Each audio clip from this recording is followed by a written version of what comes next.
Hello students, welcome to MS Bioguide. আজকে আমরা পড়ব একটা নতুন ফাইলাম, যেটা হচ্ছে ফাইলাম কর্ডাটা, এবং যেটা পড়ব সরাসরি এনসিইআরটি ক্লাস 11 বায়োলজি থেকে। তো এর আগে আমরা আপ টু ফাইলাম হেমিকর্ডাটা আমরা পড়ে নিয়েছি, যেটা হচ্ছে নন কর্ডেটের মধ্যে পড়ছে। তো এই হেমিকর্ডাটার পর্যন্ত যে ফাইলাম, সেগুলো আমরা সরাসরি এনসিইআরটি থেকে পড়েছি। এবং হেমিকর্ডাটা কি হতো, আগে এই ফাইলাম কর্ডাটার মধ্যে অ্যাজ এ সাব ফাইলাম রাখা হতো। যেমন আদার যে সমস্ত সাব ফাইলামগুলো রয়েছে, যেমন হচ্ছে ইউরোকর্ডাটা, সেফালোকর্ডাটা, ভার্টিব্রাটা, এদের সাথে রাখা হতো হেমিকর্ডাটাকে অ্যাজ আ সাব ফাইলাম। কিন্তু বর্তমানে এই হেমিকর্ডাটাকে একটা সেপারেট ফাইলাম ক্রিয়েট করে হেমিকর্ডাটাকে একটা সেপারেট ফাইলাম হিসাবে কিন্তু রাখা হয়েছে। তো হেমিকর্ডাটার যে সমস্ত ক্যারেক্টার্সগুলো কর্ডেটের সাথে ম্যাচ করেনি, সেজন্য এটাকে হেমিকর্ডাটা আলাদা একটা ফাইলাম ক্রিয়েট করা হয়েছে। এবং আজকে আমরা যেটা পড়বো সেটা হচ্ছে ফাইলাম কর্ডাটা।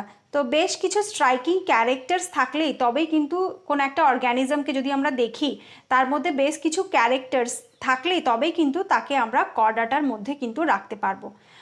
তো এই যে কর্ডাটার যে এই নামটা সর্বপ্রথম যে ক্রিয়েট করেছিলেন তিনি, এই নামটা অর্থাৎ এই ফাইলামটা তিনি কর্ডাটা হিসাবে ক্রিয়েট করেছিলেন, তিনি হচ্ছেন যে ট্যাক্সোনমিস্ট ব্যালফোর্ড। 1880 সালে তিনি এই কর্ডাটা, এই ফাইলামটা ক্রিয়েট করেন। The phylum Chordata was created by ব্যালফোর্ড ইন 1880। তারপরে এই যে নামটাই, কর্ডাটাই নামটা, একটা তো প্রত্যেকটা একটা কোনো টপিক যদি আমরা শুরু করি, তার পরিপ্রেক্ষিতে একটা তো ইন্ট্রোডাকশন থাকা উচিত। যে ফাইলাম, যে কোনো ফাইলাম কিংবা কোনো টপিকের সম্বন্ধে ইন্ট্রোডাকশন তো থাকা উচিত। তো এই ইন্ট্রোডাকশন হিসাবে আমরা প্রত্যেকটা ফাইলামের ছোট একটা ইন্ট্রোডাকশন পড়ি। তো সেটাই হচ্ছে এটার ইন্ট্রোডাকশন, যে এই ফাইলামের নামটা কোথা থেকে এসেছে, কে প্রথম এই ফাইলামের নামটা উত্থাপন করেছেন, ইত্যাদি। তো যেটা আমরা জানলাম কি, যে ব্যালফোর্ড সর্বপ্রথম 1880 সালে এই ফাইলামটা ক্রিয়েট করেন। আর এই যে ফাইলাম, এই যে কর্ডাটার নামটা, এই কর্ডাটা এসেছে একটা গ্রিক ওয়ার্ড থেকে। যে গ্রিক ওয়ার্ডের নাম হচ্ছে, যে গ্রিক ওয়ার্ড দুটো হচ্ছে, সেটা হচ্ছে একটা হচ্ছে কর্ডি আর একটা হচ্ছে এটা। কর্ডি কথাটার অর্থ হচ্ছে দড়ি, আর এটা কথাটার অর্থ হচ্ছে বিয়ারিং। অর্থাৎ দড়ির মতো স্ট্রাকচার বিয়ার করে যে সমস্ত অর্গ্যানিজম, তাকে আমরা বলবো কর্ডাটা। অর্থাৎ কর্ডাটা যে সমস্ত অর্গ্যানিজম থাকবে, তাদের ক্ষেত্রে কি থাকবে, একটা দড়ির মতো স্ট্রাকচার সেই সমস্ত অর্গ্যানিজম বিয়ার করবে। তো এই যে দড়ির মতো স্ট্রাকচারটা যাতে আমরা পাবো, যেই অর্গ্যানিজমে পাবো, তাকে আমরা কিন্তু কর্ডাটাতে রাখতে পারবো। আরও কয়েকটা স্ট্রাইকিং ক্যারেক্টার রয়েছে, যেটা হচ্ছে কি, সেটা আমরা আসছি পরে পরে, যখন প্রত্যেকটা লাইন বাই লাইন আমরা পড়বো। কারণ এনসিইআরটি তো ইংলিশে রয়েছে, প্রত্যেকটা লাইন আমরা পড়বো এবং সেটাকে এক্সপ্লেন করে নেবো। সেজন্যই তো আমরা এনসিইআরটি পড়ি, এবং এনসিইআরটি নিটের জন্য কি হয়, খুবই ইম্পর্টেন্ট। তো আমরা প্রত্যেকটা লাইন পড়বো এবং সেটাকে এক্সপ্লেন করে নেবো। তো প্রথমেই যে লাইনটা বলছে, যেটা বলছে যে animals belonging to phylum Chordata are fundamentally characterized by the presence of a nerve cord, a dorsal hollow nerve cord and paired pharyngeal gill slits। তাহলে কি কি থাকবে, একটা নোটোকর্ড থাকবে, একটা ডরসাল হলো নার্ভ কর্ড থাকবে এবং পেয়ার্ড ফ্যারেঞ্জিয়াল গিল স্লিটস থাকবে। তো এই তিনটে ক্যারেক্টার্স হচ্ছে এদের স্ট্রাইকিং ক্যারেক্টার, যেটা হচ্ছে কি নোটোকর্ড, আর একটা থাকবে ডরসাল হলো নার্ভ কর্ড, আর থাকবে পেয়ার্ড ফ্যারেঞ্জিয়াল গিল স্লিটস। তো এই ক্যারেক্টার্সগুলো আমরা কিন্তু ছোটো করে এক্সপ্লেন করে নিই, যে নোটোকর্ড কী, ডরসাল হলো নার্ভ কর্ড কী, এবং পেয়ার্ড ফ্যারেঞ্জিয়াল গিল স্লিটস এগুলো কী। তো নোটো কথাটার অর্থ হচ্ছে যে এই নোটোকর্ড, এই কথাটাও কিন্তু এসেছে গ্রিক ওয়ার্ড থেকে। তো নোটো কথাটা যে গ্রিক ওয়ার্ড থেকে এসেছে, তার হচ্ছে যেই দুটো গ্রিক ওয়ার্ড, সেটা হচ্ছে একটা হচ্ছে নোটন এবং একটা হচ্ছে কর্ডা। নোটন কথাটার অর্থ হচ্ছে কি ব্যাক, আর কর্ডা কথাটার অর্থ হচ্ছে কর্ড, যেটা হচ্ছে কি দড়ি, যেটাকে বলবো। তাহলে শরীরের পৃষ্ঠীয় দেশে অর্থাৎ ডরসাল পোর্শনে নোটোকর্ড থাকবে। নোটোকর্ড অর্থাৎ এর পজিশন বলছে নোটো, এর পজিশনটা বলছে যে ব্যাক পোর্শনে একটা দড়ির মতো স্ট্রাকচার থাকবে। যে সমস্ত অর্গ্যানিজমে, তারা কোন ফাইলামে পড়বে, তারা পড়বে কর্ডাটাতে। তাহলে কি হলো, নোটোকর্ড, ব্যাক অর্থাৎ পৃষ্ঠীয় দেশে একটা কর্ড লাইক স্ট্রাকচার থাকবে, দড়ির মতো স্ট্রাকচার থাকবে, সেই দড়ির মতো স্ট্রাকচারটাকে বলা হচ্ছে নোটোকর্ড, আর তার পজিশন হচ্ছে কি শরীরের ডরসাল সাইডে, অর্থাৎ শরীরের পৃষ্ঠীয় দেশে, পিঠের দিকে, সেটা থাকছে নোটোকর্ড। আর একটা থাকবে যেটা হচ্ছে ডরসাল হলো নার্ভ কর্ড। আর কি থাকবে, একটা ডরসাল, অর্থাৎ এর অবস্থানও কিন্তু শরীরের পৃষ্ঠদেশে অর্থাৎ ডরসাল সাইডে, কিন্তু এই যে হলো নার্ভ কর্ডটা থাকবে সেটা হচ্ছে কি নোটোকর্ডের, ডরসাল হলো যে নার্ভ কর্ডটা থাকবে সেটা হচ্ছে নোটোকর্ডের ওপরে থাকবে। ডরসাল হলো নার্ভ কর্ডটা কোথায় থাকবে, নোটোকর্ডের ওপরের পজিশনটাও কিন্তু আমাদেরকে দেখে নিতে হবে, আমরা ডায়াগ্রামে দেখব পরিষ্কার।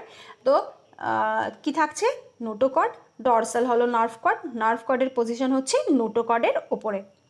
আর কি থাকছে, ফ্যারেঞ্জিয়াল গিল স্লিটস।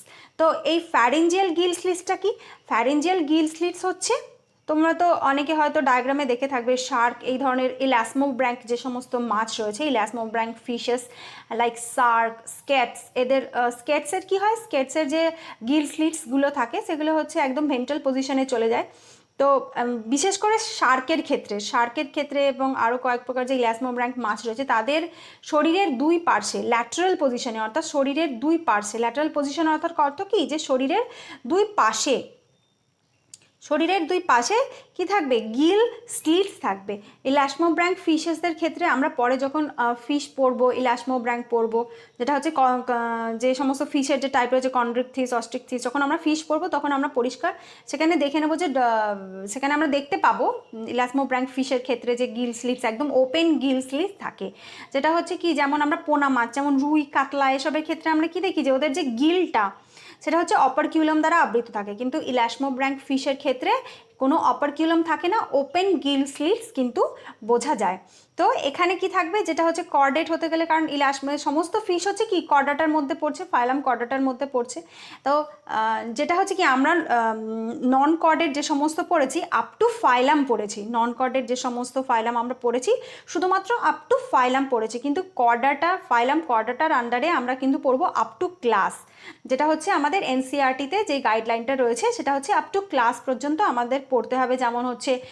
যেমন ফিশেস রয়েছে কন্ডিকথিস, অস্ট্রিকথিস, অ্যাম্ফিবিয়া, রেপ্টালিয়া, অ্যাবিস ম্যামেলিয়া, এইভাবে আমাদেরকে পড়তে হবে। তো আপ টু ক্লাস আমাদের পড়তে হবে। তো আজকে আমরা পড়ছি সেই ফাইলামটা আমরা পড়ছি, পরে আমরা ক্লাসগুলো পরে পড়ে নেব। তাহলে কি ক্যারেক্টার হলো, এদের স্ট্রাইকিং ক্যারেক্টার হচ্ছে notochord, dorsal hollow nerve cord এবং paired pharyngeal gill slits. Paired pharyngeal gill slits অর্থাৎ পেয়ার্ড কথার অর্থ কি, যে শরীরের উভয় পার্শ্বেই থাকবে, তাহলেই হবে এদের পেয়ার্ড। কোথাও কোথাও কোথাও কোনো অর্গ্যানিজমের ক্ষেত্রে যে গিল স্লিটসগুলো, ওপেন গিল স্লিটসগুলো থাকে, কোথাও কোথাও 7 পেয়ার্স থাকে, কোথাও কোথাও 5 পেয়ার্স থাকে। তো আমরা তো এই ফাইলাম কর্ডাটা থেকে বিলং করি, তো আমাদের কি গিল স্লিটস আমরা দেখতে পাচ্ছি? আমাদের কিন্তু গিল স্লিটস দেখতে পাচ্ছি না, কিন্তু আমরাও এই ফাইলাম থেকেই বিলং করছি। কেন? কারণ হচ্ছে এই যে গিল স্লিটসগুলো আমাদের যে ডেভেলপমেন্ট হচ্ছে, আমাদের যে এমব্রায়োনিক ডেভেলপমেন্টের পরে আমরা যখন ভ্রূণ থেকে যখন অ্যাডাল্ট পজিশনে আমরা আসছি, তখন কিন্তু এদের ফাংশনটা লস্ট হয়ে যাচ্ছে। এই যে গিল স্লিটসগুলো থাকছে এর ফাংশনটা লস্ট হয়ে যাচ্ছে এবং তার জায়গা নিয়ে নিচ্ছে কি লাংস। কারণ আমরা এবং আরও যে সমস্ত উন্নত প্রাণীরা রয়েছে তাদের ক্ষেত্রে কিন্তু গিল স্লিটস কিন্তু দেখা যাচ্ছে না। যেমন হচ্ছে অ্যাম্ফিবিয়া, রেপ্টিলিয়া, অ্যাবিস ম্যামেলিয়া অবধি কিন্তু কোনো গিল স্লিটস দেখা যাচ্ছে না, কিন্তু এদের যে ডেভেলপমেন্ট, জীবনচক্রের কোনো একটা দশাতে কিন্তু গিল স্লিটস দেখা যাচ্ছে, একটা জীবনের একটা দশাতে। তাহলে কি হবে, যেটা হচ্ছে কি বেশ কিছু প্রাণীর ক্ষেত্রে কি হচ্ছে, গিল স্লিটস পারসিস্ট, অর্থাৎ গিল স্লিটস থেকে যাচ্ছে সারা জীবন ধরে, যেমন ইলাসমোব্র্যাঙ্ক ফিশের ক্ষেত্রে আমরা দেখছি।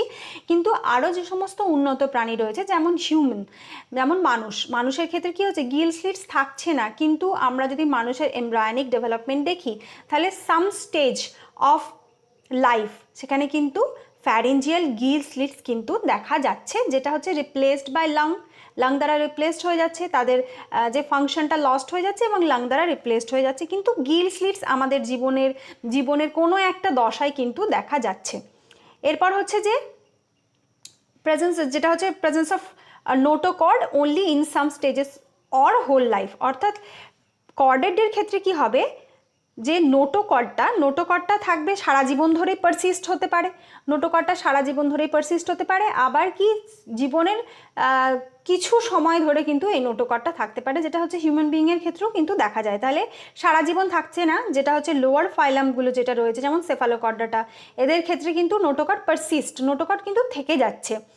কিন্তু আমাদের যে উন্নত যে সমস্ত প্রাণী থাকছে তাদের মধ্যে কিন্তু নোটোকর্ড, ফ্যারিঞ্জিয়াল গিল স্লিটস এগুলো কিন্তু থাকছে না অ্যাডাল্ট অবস্থায়, কিন্তু সাম স্টেজেস অফ লাইফ এদেরকে দেখা যাচ্ছে। তাহলে এই তিনটে ক্যারেক্টার্স কিন্তু থাকলেই তাদেরকে আমরা বলবো যে কর্ডাটা। এই যে নোটোকর্ড এবং ফ্যারিঞ্জিয়াল গিল স্লিটস থাকছে সাম স্টেজেস অফ লাইফ, অথবা পারসিস্ট করছে সারা পুরো লাইফ স্প্যান জুড়েই কিন্তু পারসিস্ট করছে। কোথাও কোথাও থাকছে, কোথাও কোথাও থাকছে না, কিন্তু অবশ্যই মনে রাখতে হবে যখন কোনো সাম স্টেজেস অফ লাইফ দেখা যাবে এই দুটো ক্যারেক্টারকে, নোটোকর্ড এবং ফ্যারিঞ্জিয়াল গিল স্লিটস, তারা কিন্তু ফাইলাম, সেই অর্গ্যানিজমগুলো কিন্তু ফাইলাম কর্ডাটাতে পড়বে। এরপর আমরা প্রত্যেকটা লাইন যেমন পড়ছিলাম প্রত্যেকটা লাইন পড়ে নেব। তো পরের যেটা লাইনটা রয়েছে সেটা বলছে, পরের যে লাইনটা রয়েছে সেটা হচ্ছে দিজ আর বাইল্যাটারালি সিমেট্রিক্যাল। তো সিমেট্রি আমরা প্রায় প্রত্যেকটা ফাইলামে পড়ে আসছি এবং জেনে আসছি, তো সিমেট্রি তবুও আমরা একবার নতুন করে আর একবার পড়ে নেব যে সিমেট্রিটা কি, যে কোনো অ্যানিমালকে যদি আমরা একটা লংগিটিউডিনাল সেকশনে অথবা লম্বালম্বি আমরা কাটি, তাহলে রাইট অ্যান্ড লেফট দুটো ইকুয়াল পোর্শন আমরা পাবো। সেটা হচ্ছে কি এদের বাইল্যাটারাল সিমেট্রি হচ্ছে, আর যেটা হচ্ছে হাইয়েস্ট লেভেল অফ সিমেট্রি। এরপরে হচ্ছে যে এরা ট্রিপ্লোব্লাস্টিক, অর্থাৎ এদের এমব্রায়নিক ডেভেলপমেন্টের সময় এদের কিন্তু তিনটে জার্ম লেয়ার কিন্তু দেখা যায়, যেটা হচ্ছে একটোডার্ম, এন্ডোডার্ম এবং মেসোডার্ম। এরপরে হচ্ছে কি এই যে পরের পয়েন্টটা যেটা হচ্ছে পরের যে লাইনটা সেটা হচ্ছে কি যে সিলোমেট, এটা তো অবশ্যই সিলোমেট তো হবেই, আর এদের যে সিলোমটা হবে সেটা হচ্ছে এন্টেরোসিলিক প্রকৃতির। কোথাও কোথাও ছাজোসিলোমও দেখা যায়, কিন্তু মোস্টলি কর্ডেটের মধ্যে যে সমস্ত অর্গ্যানিজম পড়ছে তারা হচ্ছে মোস্টলি এন্টেরোসিলিক। তো এই যে সিলোমের টাইপ, যে এন্টেরোসিলোম, সাইজোসিলোম, তো এর জন্য একটা সেপারেট ভিডিওতে আমরা এটা ডিটেলসে পড়ে নেব। তো এখানে আমরা কি জানলাম যে এন্টেরোসিলোম কিন্তু নন কর্ডেট ফাইলাম থেকে কিন্তু শুরু হয়ে গেছে, অবশ্যই মনে রাখতে হবে, যেটা হচ্ছে ফাইলাম হচ্ছে একাইনোডার্মাটা থেকে কিন্তু এন্টেরোসিলোম শুরু হয়ে গেছে। তো এরাও হচ্ছে ট্রু সিলোমেট অ্যানিমাল। আর এদের হচ্ছে কি যে organ system level of organisation, অর্থাৎ এদের শরীরে বিভিন্ন ফাংশন পারফর্ম করার জন্য নির্দিষ্ট সিস্টেম থাকবে, যেমন বিভিন্ন ধরনের সিস্টেম, যেমন হচ্ছে digestive system, reproductive system, excretory system, circulatory system, সমস্ত ধরনের যে সিস্টেমসগুলো রয়েছে সেগুলো এদের থাকবে, সেটাকেই বলা হচ্ছে organ system level of organisation. তারপরের পয়েন্টটা হচ্ছে কি যে তারপরের লাইনটা যেটা হচ্ছে they possess a post anal tail and a closed circulatory system. অবশ্যই কিন্তু মনে রাখতে হবে যে এই যে ক্লোজ সার্কুলেটরি সিস্টেমের ব্যাপারে বলা হচ্ছে, এটা কিন্তু খুবই স্ট্রাইকিং ক্যারেক্টার, যেটা আমরা কি পড়েছি যে সমস্ত আমরা নন কর্ডেট ফাইলামগুলো যেগুলো পড়েছি আপ টু হেমিকর্ডাটা, সেখানে আমরা কি দেখেছি যে এদের যে সার্কুলেটরি সিস্টেম অর্থাৎ সংবহনতন্ত্র বেসিক্যালি কি থাকছে, ওপেন টাইপ অফ থাকছে। শুধুমাত্র অ্যানিলিডাদের ক্ষেত্রে অবশ্যই মনে রাখতে হবে, অ্যানিলিডাদের ক্ষেত্রে কি দেখতে পাচ্ছি আমরা, অলরেডি আমরা পড়েছি, অ্যানিলিডাদের ক্ষেত্রে আমরা কিন্তু দেখতে পাচ্ছি closed type of circulatory system. বাকি যে সমস্ত নন কর্ডেড ফাইলাম রয়েছে তাদের ক্ষেত্রে কিন্তু open type of circulatory system আমরা দেখতে পাচ্ছি। তাহলে ক্লোজটা মনে রাখলেই কিন্তু আমরা বাকিগুলো সব ওপেন, কি কি ক্লোজ আছে সেগুলো নাম্বার কম, তো ক্লোজটা মনে রাখবো, বাকি সব ওপেন। তো এই যে কর্ডেড ফাইলাম রয়েছে এই কর্ডেটার মধ্যেও কিন্তু বেসিক্যালি ক্লোজড রয়েছে, কিন্তু কিছু এক্সেপশনও রয়েছে। তো এক্সেপশনগুলো হচ্ছে কি নিট পয়েন্ট অফ ভিউ থেকে আমরা যদি দেখি, সেটা কিন্তু এক্সেপশনসগুলো কিন্তু খুবই ইম্পর্টেন্ট, তো সেগুলো আমরা পরে আস্তে আস্তে আলোচনা করে নেব। তো এখন আমরা তো এনসিইআরটি লাইন বাই লাইন পড়ছি, তো সেজন্যই এইটা আমরা প্রত্যেকটা লাইন বাই লাইনই পড়ে নিয়ে পরে আমরা কোনো সেপারেট ভিডিওতে এগুলো আমরা কিন্তু ডিটেলসে আলোচনা করব, এবং সেখানে নিট থেকে কী কী কোয়েশ্চেন আসতে পারে সেগুলো কিন্তু আমরা আলোচনা করব। তো এখানে আমরা শুধু পড়ে নিই কনসেপ্টটা। আসলে কি হয়, আমাদের কিন্তু থিওরি যেটা আমরা যদি সঠিকভাবে না জানি, বারবার না পড়ি এবং সরাসরি কোয়েশ্চেন আনসারে চলে যাই, কোয়েশ্চেন আনসারের থেকে কিন্তু শুধুমাত্র কোয়েশ্চেন আনসার মুখস্থ করে সেখান থেকে কিন্তু আমরা কখনোই কিন্তু সফলতা পেতে পারি না। তাই আমাদের যে কোনো কারণ যদি আমরা কোনো পার্টিকুলার কোয়েশ্চেন আনসার করি, মেবি সেটা নাও আসতে পারে, কিন্তু কোনো বিষয়ের কনসেপ্ট যদি আমরা বুঝে নিই তাহলে সেখান থেকে কিন্তু আমরা বিভিন্ন ধরনের কোয়েশ্চেনের আনসার কিন্তু আমরা করতে পারি। তাহলে থিওরি খুব ইম্পর্টেন্ট। এই যে বিষয়গুলো আমরা কি একবার পড়লাম তারপর ভুলে গেলাম, এইভাবে কিন্তু চলবে না। আমরা প্রত্যেকটা বিষয়কে বারবার বুঝতে হবে, বারবার ভিডিও দেখতে হবে, এবং এই বিষয় থেকে কি করতে হবে, ছোট ছোট নোটস বানিয়ে রাখতে হবে। অবশ্যই খাতাতে নোটস বানিয়ে রাখতে হবে, না হলে কিন্তু আমরা সবই ভুলে যাব, কারণ খুবই ভাস্ট সিলেবাস। তো প্রত্যেকটা বিষয় থেকে ছোট ছোট নোটস বানিয়ে রাখবো, যে সমস্ত নিট পয়েন্ট অফ ভিউ থেকে ইম্পর্টেন্ট যে সমস্ত লাইনগুলো রয়েছে সেগুলো আমরা কিন্তু ছোট নোট বানিয়ে রাখবো, এবং সেগুলো বারবার দেখতে থাকবো। তাহলে কিন্তু বারবার দেখতে থাকবো, কোনো কিছু মুখস্থ করব না, বারবার সেটাকে রিভাইজ করব, দেখতে থাকবো, তাহলে কিন্তু আমাদের অনেক সুবিধে হবে।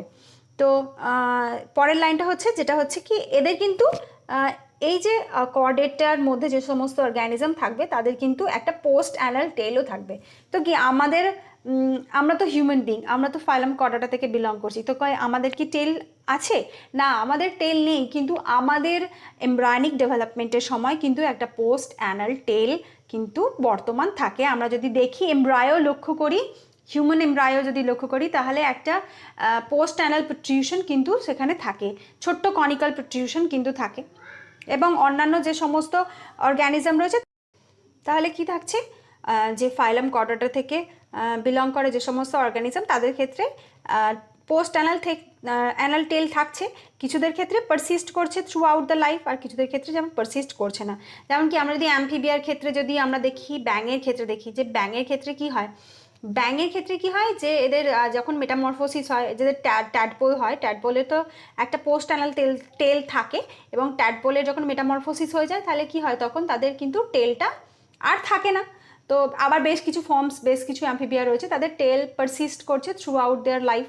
তো এদের ক্ষেত্রে একটা পোস্ট অ্যানাল টেলও থাকবে। তাহলে কি কি আমরা জানলাম, যেটা হচ্ছে এদের স্ট্রাইকিং ক্যারেক্টার তো তিনটে মেন, একটা হচ্ছে নোটোকর্ড থাকবে, ডরসাল হলো নার্ভ কর্ড থাকবে, ফ্যারেঞ্জিয়াল গিল স্লিটস থাকবে।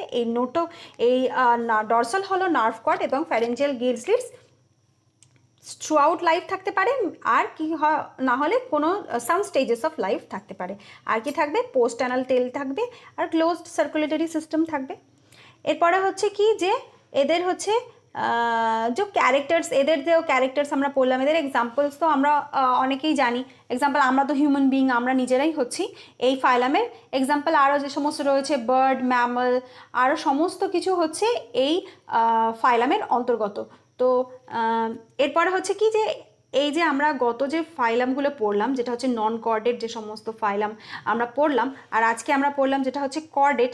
নন কর্ডেটের ক্যারেক্টার্স আমরা পড়েছি, আর কর্ডেটের ক্যারেক্টার্সও আমরা পড়লাম। তো এর একটা কম্প্যারিজন কিন্তু এনসিইআরটিতেই দেওয়া রয়েছে।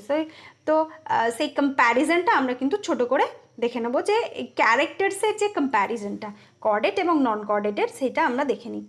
চলো তাহলে দেখে নিই। যেটা হচ্ছে কি, এটা একটা চার্ট আকারে দেওয়া রয়েছে এনসিইআরটিতে। তো প্রথমেই যেটা বলা হচ্ছে, যে নোটোকর্ড প্রেজেন্ট থাকছে কর্ডেটের ক্ষেত্রে, তো আর নন কর্ডেটের ক্ষেত্রে তো নোটোকর্ড থাকছে না, নোটোকর্ড অ্যাবসেন্ট। আর 2 নম্বর বলছে যে central nervous system is dorsal হলো অ্যান্ড সিঙ্গল। তো এদের যে আমরা যখন ফাইলাম অ্যানিলিডা পড়েছি, অ্যানিলিডাতে দেখেছি যে এদের যে নার্ভ যে রিং, অ্যানিলিডার ক্ষেত্রে আমরা কি দেখেছি, যে নার্ভ রিং থাকছে। আর্থওয়ার্মের ক্ষেত্রে আমরা পড়েছি যে এদের নার্ভ রিং থাকছে। তো নার্ভ রিংয়ের মধ্যে আর কি থাকছে, যে গ্যাংলিয়া থাকছে। তো নার্ভ রিং, গ্যাংলিয়া এবং নার্ভ কর্ডগুলো কোথায় থাকছে, সেই অ্যানিলিডাদের ক্ষেত্রে কোথায় থাকছে, যে এদের ভেন্ট্রাল পজিশনে থাকছে, অর্থাৎ শরীরের যে অঙ্কীয় যে দেশ রয়েছে, অঙ্ক দেশে, শরীরের ভেন্ট্রাল পজিশন অঙ্ক দেশে, অর্থাৎ পেটের দিকে থাকছে। কিন্তু যারা কর্ডেট, আমরা যে হিউম্যান বিং, আমরা তো কর্ডেট, আমরা তো আমাদের যে নার্ভাস সিস্টেমটা কি, আমাদের ডরসাল পোর্শনে রয়েছে। আমাদের যে ভার্টিবাল কালাম কোথায় রয়েছে, আমাদের ডরসাল পোর্শনে রয়েছে। এরপর হচ্ছে কি, যে এই যে সেন্ট্রাল নার্ভাস সিস্টেম, যেটা হচ্ছে কি বললাম, ডরসাল হলো অ্যান্ড সিঙ্গেল, যেটা হচ্ছে সিঙ্গেল। এরপরে হচ্ছে যে সেন্ট্রাল নার্ভাস সিস্টেম, যেটা হচ্ছে নন কর্ডের ক্ষেত্রে কি বললাম, যেটা হচ্ছে ভেন্ট্রাল। আমরা অ্যানিলিডাতে দেখেছি, আমরা যেটা হচ্ছে আর্থ্রোপোডাতে দেখেছি, যে কি এদের যে সেন্ট্রাল নার্ভাস সিস্টেম সেটা হচ্ছে ভেন্ট্রাল সলিড অ্যান্ড ডাবল। যে কর্ডগুলো আমরা দেখেছি সেটা আমরা দেখেছি যে কর্ডগুলো বের হচ্ছে সেখানে কিন্তু ডাবল ভেন্ট্রাল নার্ভ কর্ড থাকছে, আর কি থাকছে, নার্ভ গ্যাংলিয়া থাকছে এই নন কর্ডেটের ক্ষেত্রে। তো সেই ক্যারেক্টার্সগুলো তোমরা যদি না দেখে থাকো নন ভার্টিব্রেটদের ক্ষেত্রে, তো সেই ভিডিওগুলো তোমরা দেখে নিতে পারো। সেখানে তাহলে আমরা পরের পয়েন্টে চলে যাচ্ছি, যেটা হচ্ছে ফ্যারিংস। ফ্যারিংস যেটা হচ্ছে কি পারফোরেটেড বাই গিল স্লিটস। ফ্যারিংসটা কি হবে, ফ্যারিংস যেটা হচ্ছে সেটা হচ্ছে পারফোরেটেড, অর্থাৎ ছিদ্রযুক্ত হয়ে যাবে। পারফোরেটেড কথার অর্থ হচ্ছে কি ছিদ্র থাকা, পারফোরেটেড। তো সেটা হচ্ছে গিল স্লিটস থাকবে, pharynx perforated by gill slits. আর গিল স্লিটস কি থাকবে, some stages of life or throughout the life থাকতে পারে। এরপর হচ্ছে গিল স্লিটস আর অ্যাবসেন্ট। এই নন কর্ডেটের ক্ষেত্রে কিন্তু কোনো গিল স্লিটস থাকছে না। আর কি হচ্ছে, এদের যে হার্ট থাকছে, হার্ট হচ্ছে কি কর্ডেটের ক্ষেত্রে, যেটা হচ্ছে কর্ডেটের ক্ষেত্রে হার্ট হচ্ছে ভেন্ট্রাল ইন পজিশন। তো আমরা নিজেদের হার্ট লক্ষ্য করলে আমরা কি দেখতে পারবো, যে আমাদের হার্টটা কি রয়েছে, আমাদের বুকের সামনের দিকে রয়েছে, অর্থাৎ ভেন্ট্রাল পজিশনে রয়েছে, অঙ্ক দেশে আমাদের হার্ট আছে। আর এদের ক্ষেত্রে কি হচ্ছে, ডরসাল পজিশনে এদের হার্ট থাকছে। হার্ট হচ্ছে ডরসাল যদি থাকছে, আমরা কি করি, আমরা কি দেখেছি আর্থ্রোপোডদের ক্ষেত্রে আমাদের কি দেখেছি, যে একটা টিউবুলার হার্ট থাকছে যেটা হচ্ছে ডরসাল ইন পজিশন, এবং কি হচ্ছে যে up to all the segments of abdomen এরা হচ্ছে হার্ট থাকছে। অ্যাবডোমেনের সমস্ত সেগমেন্ট জুড়েই হচ্ছে হার্ট, একটা টিউবুলার হার্ট থাকছে, যেটা আমরা ককরোচের ক্ষেত্রে দেখেছি এবং অন্যান্য ইনসেক্টের ক্ষেত্রেও কিন্তু এটা প্রায় একই ধরনের। তো আমাদের ক্ষেত্রে যেটা কর্ডেটের ক্ষেত্রে হার্ট থাকছে ভেন্ট্রাল ইন পজিশন, আর নন কর্ডেটের ক্ষেত্রে হার্ট থাকছে ডরসাল ইন পজিশন যদি থাকে। এরপরে হচ্ছে যে পোস্ট অ্যানাল যেটা পার্ট, যেটা টেল, যেটা হচ্ছে প্রেজেন্ট। পোস্ট অ্যানাল টেল থাকছে, পোস্ট অ্যানাল টেল থাকছে কোথায়, কর্ডেটের ক্ষেত্রে একটা পোস্ট অ্যানাল টেল থাকছে। আর পোস্ট অ্যানাল টেল থাকছে না নন কর্ডেটের ক্ষেত্রে, পোস্ট অ্যানাল টেল কিন্তু থাকছে না। তো এগুলো হলো এদের যেটা হচ্ছে একটা কর্ডেট এবং নন কর্ডেটের একটা হচ্ছে ডিফারেন্স, কম্প্যারিজন। এই যে ফাইলাম কর্ডাটার অন্তর্গত যে সমস্ত প্রাণীগুলো রয়েছে তাদের হ্যাবিটেট কি হবে, তাদের হ্যাবিটেটও কি এদের যে হ্যাবিটেটটা এখানে বলা নেই, তবুও আমরা একটু জেনে নিই। হ্যাবিটেটটা হচ্ছে কি যে এদের কোথায় কোথায় পাওয়া যাবে, তো এদের জল, স্থল, আকাশে সব জায়গায় হচ্ছে কর্ডেটকে পাওয়া যায়। এদের ভলান্টারি হ্যাবিট, এদের যে পাখি যারা যাদের আকাশে পাওয়া যায়, পাখি অবশ্য শুধু সবসময় যে আকাশে ওঠে তা কিন্তু না, পাখি তো আবার মাটিতে নেবেও আসে। তো এদের জল, স্থল, আকাশ সব জায়গাতেই পাওয়া যায়। মাছ এদেরকে পাওয়া যায় জলের মধ্যে, বিভিন্ন ধরনের কর্ডেট অ্যানিমালস রয়েছে তাদেরকে জলের মধ্যে পাওয়া যায়, আবার ডাঙাতেও পাওয়া যায়, যেটা হচ্ছে টেরিস্ট্রিয়াল, যেমন হচ্ছি আমরা। তো টেরিস্ট্রিয়াল কর্ডেট রয়েছে, তো এদের প্রায় সকল হ্যাবিটেটে কিন্তু এদেরকে পাওয়া যায়। এরপরে হচ্ছে কি যে তো কর্ডেটের মধ্যে কিন্তু প্যারাসাইটিক ফর্মসও আবার রয়েছে। কর্ডেটের মধ্যে সেটা আমরা পড়বো যখন আমরা পেট্রোমাইজন পড়বো। তো সেটা হচ্ছে কর্ডেটার মধ্যে পড়ছে, ফাইলাম কর্ডেটার মধ্যে পড়ছে, সেটা আবার একটা প্যারাসাইটিক ফর্ম। তো প্যারাসাইটিক ফর্মও কিন্তু এদের মধ্যে রয়েছে। তো এদের বিভিন্ন ধরনের যে হ্যাবিটেট রয়েছে, প্রায় সব হ্যাবিটেটে এদেরকে পাওয়া যাচ্ছে। এরপর হচ্ছে কি যে যখন আমরা এদের ক্লাসিফিকেশন পড়বো, তখন এই ক্লাসিফিকেশন, এই ফাইলামের যে কর্ডেটা ফাইলামের যে ক্লাসিফিকেশন এর পরেই আছে এনসিইআরটিতে। তো ফাইলামের যে ক্লাসিফিকেশন যেটা কি রয়েছে, কি রয়েছে, যেটা হচ্ছে যেগুলো হচ্ছে কি যে সেফালোকর্ডাটা, ভার্টিব্রাটা, এই যে ক্লাসিফিকেশনগুলো রয়েছে সেগুলো আমরা পরের একটা ভিডিওতে পড়ব। তো আজকে যেটা আমরা পড়লাম সেটা হচ্ছে কি যে এই ফাইলামের, এই কর্ডাটা ফাইলামের যে জেনারেল ক্যারেক্টার্স সেটা আমরা পড়লাম। তো আমরা তো হিউম্যান বিইং, আমরা হচ্ছে ফাইলাম কর্ডাটা থেকে বিলং করি। তো আমাদের ক্ষেত্রে এই যে ক্যারেক্টার্সগুলো, যে dorsal hollow nerve cord, notochord, pharyngeal gill slits, এগুলো কিন্তু কোনোটাই দেখা যাচ্ছে না। তা সত্ত্বেও কিন্তু আমরা হচ্ছে কি, আমরা কর্ডাটা, কারণ এই যে নোটোকর্ডটা আমাদের ক্ষেত্রে যারা আমরা হচ্ছে ভার্টিব্রেট, আমরা এই ফাইলামের আন্ডারে যে সাব ফাইলাম রয়েছে ভার্টিব্রাটা, তার আন্ডারে আমরা পড়ছি। তো এই ভার্টিব্রাটার ক্ষেত্রে কি হচ্ছে, ফাইলাম ভার্টিব্রাটার ক্ষেত্রে কি হচ্ছে, যে নোটোকর্ড কি হচ্ছে, রিপ্লেসড হয়ে যাচ্ছে। Notochord replaced by a vertebral column, যেটাকে আমরা বলি ব্যাকবোন, যেটাকে আমরা কি বলি, মেরুদণ্ড। তাহলে আমাদের ক্ষেত্রে এই নোটোকর্ডটা কি হচ্ছে, নোটোকর্ডটা একটা ব্যাকবোন দ্বারা হচ্ছে রিপ্লেস হয়ে যাচ্ছে, প্রতিস্থাপিত হয়ে যাচ্ছে ব্যাকবোন দ্বারা। তো নোটোকর্ড, ফ্যারিঞ্জিয়াল গিল স্লিটস এগুলো এগুলো না থাকা সত্ত্বেও কিন্তু আমরা কিন্তু এই ফাইলাম কর্ডাটার মধ্যে পড়ছি। তো এই ফাইলাম কর্ডাটার যে ক্লাসিফিকেশনটা সেটা আমরা একটা পরের ভিডিওতে পড়ে নেবো, কারণ আজকের ভিডিও অনেকটা লেন্দি হয়ে গেলে, মোনোটোনাস হয়ে গেলে কিন্তু আমাদের মাথায় সব ঢুকবে না, ভুলে যাব। তো পরের একটা ভিডিওতে আমরা সেটা পড়ে নেব। তো আমাদেরকে কি করতে হবে, প্র্যাকটিস করতে থাকতে হবে, আমাদেরকে বারবার দেখতে হবে, তাহলেই আমাদের ভালো করে মনে থাকবে বিষয়গুলো। তো আজকের মতো এই পর্যন্ত। পরের ভিডিওতে আমরা আলোচনা করব এই ফাইলামের ক্লাসিফিকেশন, যেটা হচ্ছে কয়েকটা সাব ফাইলাম আছে এই ফাইলামের আন্ডারে, তার সেই ক্লাসিফিকেশনটা আমরা পড়ব পরের ভিডিওতে। তো আজকের মতো এই পর্যন্ত। আমার চ্যানেল যদি তোমাদের হেল্পফুল মনে হয়, আমার ভিডিও যদি তোমাদের হেল্পফুল মনে হয়, তাহলে আমার চ্যানেলকে তোমরা সাবস্ক্রাইব করবে, পাশে থাকা বেল আইকনটা প্রেস করে নোটিফিকেশন অল করবে, যাতে করে আমার ভিডিও নোটিফিকেশন তোমাদের কাছে সহজে পৌঁছে যায়। Thank you.